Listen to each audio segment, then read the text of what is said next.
Welcome to RG social study. Friends, कैसे हैं आप लोग? आशा है बिल्कुल आप अच्छे होंगे और मैट्रिक का एग्जाम की तैयारी बहुत अच्छे से कर रहे होंगे, क्योंकि अब आप लोगों का समय बिल्कुल नहीं बचा है। क्योंकि समय बीतते देर नहीं लगता है, कल करते करते एग्जाम का समय कब आ जाता है आपको पता नहीं चलता है। इसलिए आप एक एक ऑब्जेक्टिव को, एक एक सब्जेक्टिव को बिल्कुल ध्यानपूर्वक देखते चलेंगे, ताकि किसी भी प्रकार का एक भी प्रश्न आप लोगों को नहीं छूट सके। क्योंकि एक प्रश्न छूटने का मतलब होता है 1 नंबर, और सब्जेक्टिव छूटता है आप लोगों का तो 2 नंबर या 4 नंबर या 5 नंबर का सब्जेक्टिव होता है। इसलिए आप एक एक प्रश्नों को इतना ध्यानपूर्वक देखिएगा ताकि एक भी ऑब्जेक्टिव आप लोगों से नहीं छूट सके। और ये वीडियो जो साइंस का है, इसमें सभी टोटल 40 प्रश्न हैं और सभी प्रश्न इंपॉर्टेंट है, क्योंकि हो सकता है कि ऐसे प्रश्न इसमें हो जो आप अभी तक नहीं जानते हो। इसलिए आप एक एक ऑब्जेक्टिव को ध्यानपूर्वक अंत तक देखिएगा। तो चलिए फ्रेंड्स, इस वीडियो को हम शुरू करते हैं। लेकिन उससे पहले फ्रेंड्स, अगर वीडियो अच्छी लगे तो आप वीडियो को एक लाइक जरूर कर दीजिएगा, और साथ ही अगर चैनल पर नए हैं तो चैनल को सब्सक्राइब कर लीजिएगा, ताकि इसी प्रकार का वीडियो आप लोगों को मिलता रहे, और नोटिफिकेशन बेल को जरूर क्लिक कर दीजिएगा। तो चलिए वीडियो को हम लोग शुरू करते हैं। तो चलिए शुरू से शुरू करते हैं और पहले प्रश्न को देखते हैं कि निम्नलिखित में से कौन सबसे कम अभिक्रियाशील धातु है। ये जो 4 ऑप्शन दिया हुआ है, इसमें से कौन सबसे कम अभिक्रियाशील धातु है? इसका सही जवाब होगा ऑप्शन बी, Zn यानी कि जिंक। सवाल नंबर 2 है कि कार्बन की परमाणु संख्या है यानी कि कितनी होती है? इसका सही जवाब होगा ऑप्शन ए, 6 या 6। सवाल नंबर 3 है कि असंतृप्त हाइड्रोकार्बन, जिनमें कार्बन परमाणु के बीच त्रिआबंध होते हैं, वे कहलाते हैं। इसका जो सही जवाब होगा ऑप्शन बी होगा, एल्काइन।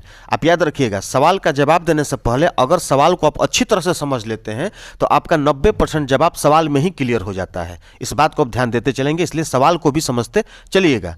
सवाल नंबर 4 है कि एथेनॉल के क्रियाशील मूलक का सूत्र क्या है? इसका जो सही जवाब होगा ऑप्शन ए होगा। सवाल नंबर 5 है कि विद्युत प्रतिरोधकता का एसआई मात्रक है, यानी कि एसआई मात्रक क्या होता है? इसका सही जवाब होगा ऑप्शन ए, ओम। सवाल नंबर 6 है कि निम्नलिखित में से कौन विद्युत का सबसे अच्छा चालक है? विद्युत का सबसे अच्छा चालक कौन है? इसका सही जवाब होगा ऑप्शन ए, चांदी। यानी कि जो चांदी जो होता है विद्युत का सबसे अच्छा चालक होता है।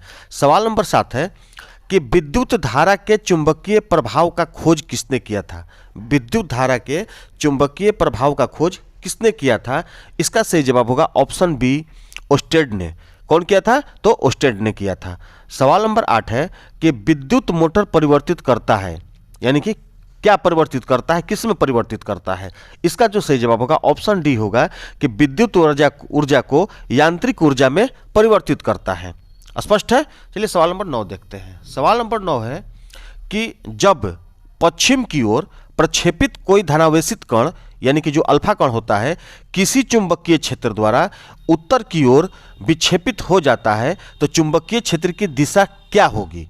तो इसका जो सही जवाब होगा ऑप्शन डी होगा, ऊपरी मुखी। सवाल नंबर 10 है कि हमारे घरों में जो विद्युत आपूर्ति की जाती है, यानी कि सभी के घरों में लगभग बिजली है, तो जो विद्युत आपूर्ति होती है वह कितने धारा पर होती है, कौन सी धारा पर होती है?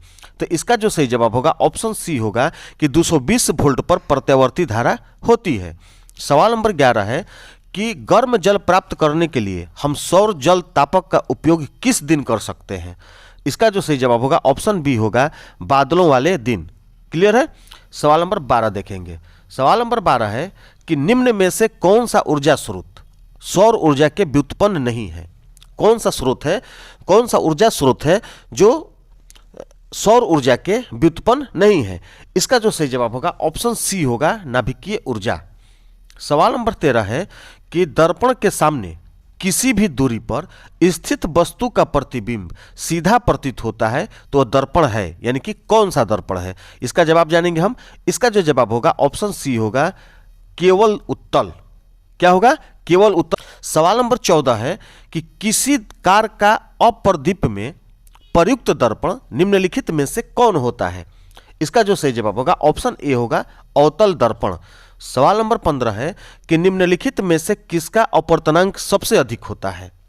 किसका अपवर्तनांक, यानी कि जो 4 ऑप्शन दिया हुआ है, वायु, बर्फ, कांच, हीरा, इसमें से किसका अपवर्तनांक सबसे अधिक होता है? ये बिल्कुल वेरी वेरी इंपॉर्टेंट सवाल है, इस बात को आप याद रखेंगे।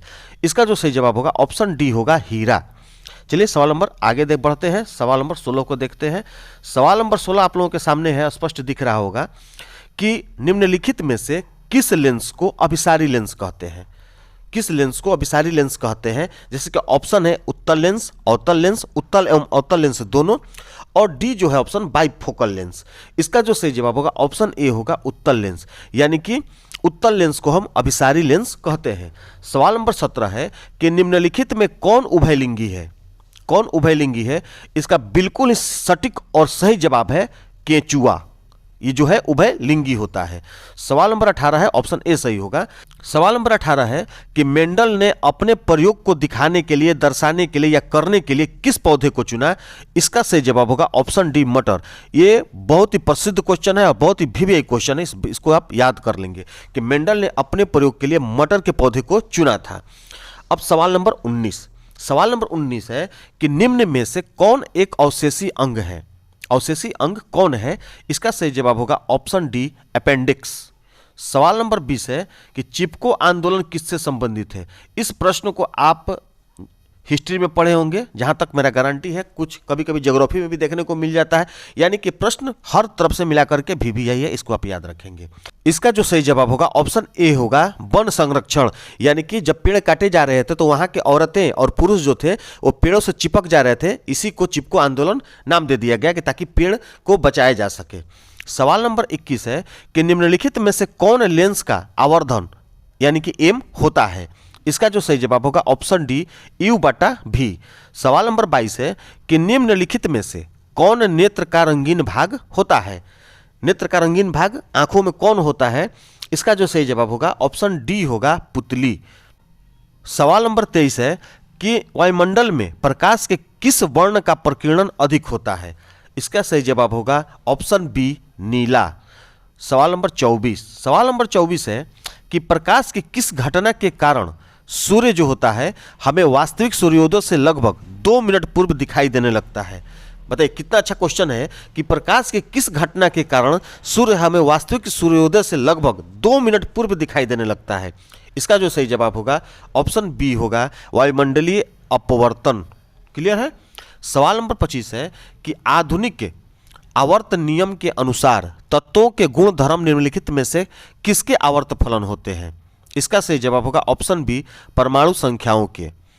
सवाल नंबर 26 है कि आधुनिक आवर्त सारणी की क्षैतिज कतारें निम्नलिखित में क्या कहलाती है? आधुनिक आवर्त सारणी की क्षैतिज कतारें निम्नलिखित में क्या कहलाती हैं? इसका सही जवाब होगा ऑप्शन ए आवर्त। सवाल नंबर 27 है कि लोहे के फ्राइंग पैन को जंग से बचाने के लिए निम्न में से कौन सी विधि उपयुक्त होती है? इसका सही जवाब होगा ऑप्शन सी जिंक की परत चढ़ा करके। सवाल नंबर 28 है कि निम्नलिखित में किस धातु को चाकू से आसानी से काटा जा सकता है? इसका सही जवाब होगा ऑप्शन बी Na यानी कि सोडियम को। सवाल नंबर 29 है कि निम्नलिखित में से कौन गैस चूने के पानी को दूधिया कर देता है? निम्नलिखित में से यानी कि जो 4 ऑप्शन दिया हुआ है इसमें से कौन गैस चूने के पानी को दूधिया कर देता है? इसका सही जवाब होगा ऑप्शन सी CO2 यानी कि कार्बन डाइऑक्साइड। सवाल नंबर 30 है कि टॉर्टेरिक अम्ल निम्नलिखित में से किस में पाया जाता है? इसका सही जवाब होगा ऑप्शन डी इमली में। सवाल नंबर 31 है कि जिप्सम का रासायनिक सूत्र है यानी कि जिप्सम का रासायनिक सूत्र क्या होता है? इसका जो सही जवाब होगा ऑप्शन बी होगा CaSO4 2H2O। सवाल नंबर 32 है कि जिंक तथा सल्फ्यूरिक अम्ल के बीच अभिक्रिया से निम्नलिखित में से कौन सी गैस निकलती है? इसका जो सही जवाब होगा ऑप्शन सी होगा H2। चलिए सवाल नंबर हम लोग 33 देखते हैं। सवाल नंबर 33 है कि आयोडीन की कमी से कौन सा रोग होता है? ये बहुत ही वीवीआई प्रश्न है और लगभग हर बार आता है और आपको जानकारी के लिए भी जानना चाहिए कि आयोडीन की कमी से जो नमक में पाया जाता है कौन सा रोग होता है? इसका ऑप्शन सही होगा ऑप्शन ए घेघा, यानी कि जो गले में होता है रोग वो आयोडीन की कमी से होता है, उसको घेघा कहते हैं। सवाल नंबर 34, निम्न में से कौन पिट्यूटरी ग्रंथ से निकलने वाला हार्मोन है? इसका सही जवाब होगा ऑप्शन ए वृद्धि हार्मोन। सवाल नंबर 35 है कि अमीबा में अलैंगिक जनन किस विधि द्वारा होता है? इसका जो सही जवाब होगा ऑप्शन बी होगा विखंडन, यानी कि अमीबा में जो अलैंगिक जनन होता है वह विखंडन विधि के द्वारा होता है। सवाल नंबर 36 है कि फूल का कौन सा भाग फल में बदलता है? कितना वेरी वेरी इंपॉर्टेंट है ये आप समझ सकते हैं कि फूल का कौन सा भाग फल में बदलता है। फूल का कौन सा भाग फल में बदलता है? इसका सही जवाब होगा ऑप्शन सी अंडाशय।